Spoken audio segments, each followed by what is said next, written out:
अभी हम लोग जयनगर के एनडीए के साथ यहाँ बैठे थे। एनडीए के सभी वरिष्ठ कार्यकर्ता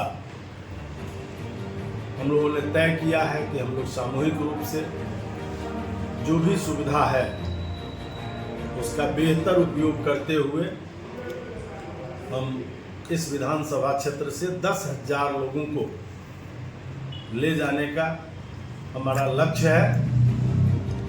उसके लिए हम गाड़ी की संख्या को लगातार बढ़ा रहे हैं। जैसे जैसे हमको गाड़ी उपलब्ध हो रहा है वैसे वैसे हम गाड़ी की बुकिंग कर रहे हैं। अभी तक 30 से 40 बस हम लोगों ने बुक कर रखा है। उसके लिए बड़ी बस, उससे लोग जाएंगे और बाकी 100, 200, 500 तक टेम्पू जो 10 आदमी जिसमें बैठ कर जा सकता है वैसे वैसी गाड़ियां भी जाएगी। और इन सब के माध्यम से लोग मोटरसाइकिल से भी जाने वाले बहुत लोग तैयार हैं, जिनको 200-500 लोगों को मोटरसाइकिल से भी हम लोग भेजेंगे। और उसी तैयारी के निमित्त हम लोग अभी अंतिम चरण में बैठे थे एनडीए के साथियों के साथ, जिसमें हमारे एनडीए के नेता वरिष्ठ और जयनगर नगर पंचायत के मुख्य पार्षद आदरणीय कैलाश पासवान जी आज हमारे इस बैठक की अध्यक्षता कर रहे थे। और विनय सिंह जी सांसद प्रतिनिधि वो भी इस बैठक में थे।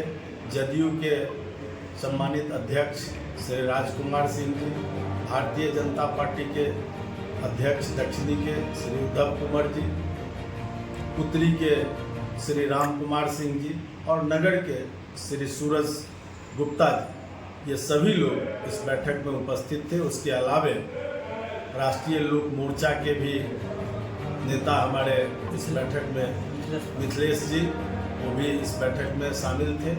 आज किसी कारण से लोजपा के हमारे नेता प्रदीप जी कहीं दूसरी जगह हैं, इसलिए वो नहीं आ सके हैं।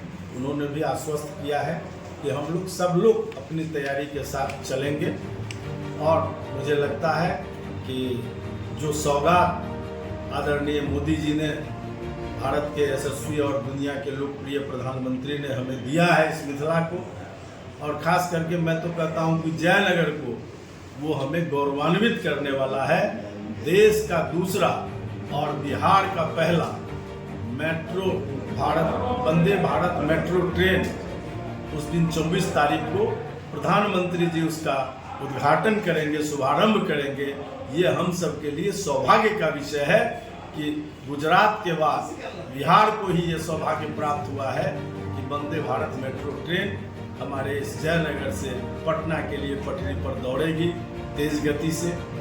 और माननीय मुख्यमंत्री नीतीश कुमार जी ने भी प्रगति यात्रा के दौरान हमें जो हमारी कठिनाई थी शहीद चौक पर ओवरब्रिज 178 करोड़ की राशि से देने का काम किया है। कमला में बैराज 405 करोड़ का बनाकर जो तैयार हो रहा है।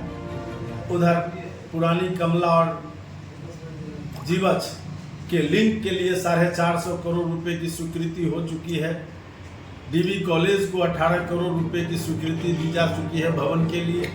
इस तरह के और स्वास्थ्य के क्षेत्र में कई हेल्थ एंड वेलनेस सेंटर जो 75 लाख से लेकर 35 लाख से लेकर और 1 करोड़ 30 लाख तक का बिल्डिंग के निर्माण का कार्य प्रारंभ है इस विधानसभा क्षेत्र में।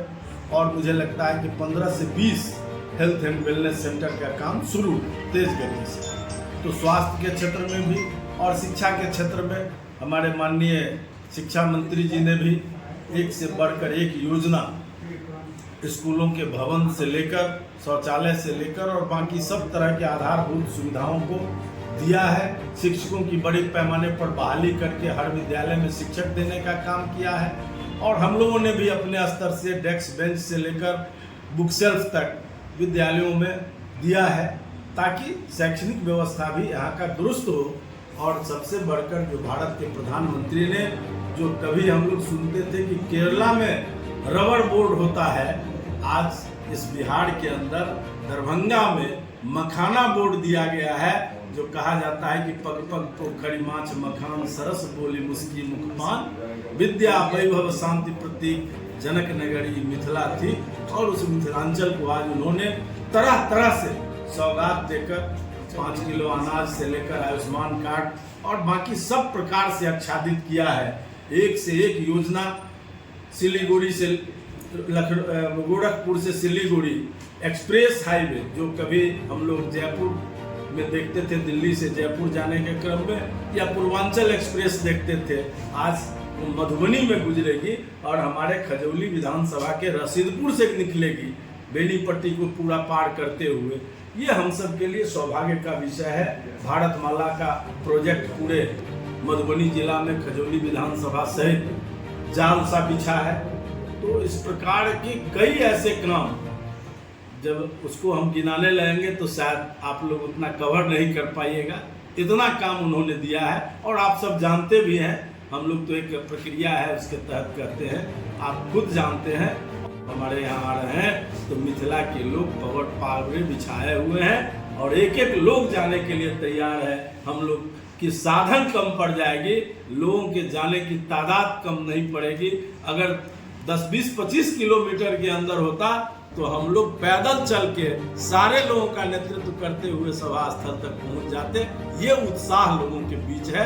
आगे आने वाला मुझे लगता है कि 2025 में 225 सीट जो हमारे नेताओं ने लक्ष्य लिया है उसको हम पार करेंगे और बिहार में फिर से सरकार बनेगी। तो मोदी जी ने कहा है कि बाढ़ से पूरी तरह से उत्तर बिहार को हम मुक्त कर देंगे। ये भी उनका वादा है और जो मोदी जी वादा करते हैं वो कभी भूलते नहीं हैं। 1150 करोड़ रुपया अभी हमको बाढ़ से निदान के लिए मिल चुका है। और कोसी का जो बहुत बड़ा क्षेत्र आज तक नेहरू जी के समय जमाने से शुरू हुआ और आज तक पूरा नहीं हुआ था, उस काम को भी आज ये सरकार पूरा कर रही है। इसलिए कोई भी काम अधूरा रहने वाला नहीं है। सड़क के क्षेत्र में आप जानते हैं 60 से अधिक सड़कों का टेंडर हुआ है अभी इस विधानसभा क्षेत्र के अंदर। मधुबनी डिवीजन से भी 15-20 सड़कों का टेंडर हुआ है और टेंडर होने वाला है। मुझे लगता है कि 100 से अधिक ग्रामीण सड़कों का जो कायाकल्प फिर से हो जाएगा, जो थोड़ा बहुत टूटा हुआ था। तो इस तरह से सारा कार्य हुआ है और उसके लिए हम सब लोग 24 तारीख को निकलेंगे यहाँ से मोदी जी के स्वागत के लिए और उनका हम लोग जितना स्वागत कर सकें उतना हम लोग करेंगे। बहुत बहुत धन्यवाद। यूट्यूब चैनल के माध्यम से देख रहे हैं तो सब्सक्राइब करेंगे, फेसबुक पेज के माध्यम से देख रहे हैं तो लाइक और फॉलो करना ना भूलेंगे। जुड़े रहें जोशी लाइव न्यूज़ के साथ। धन्यवाद।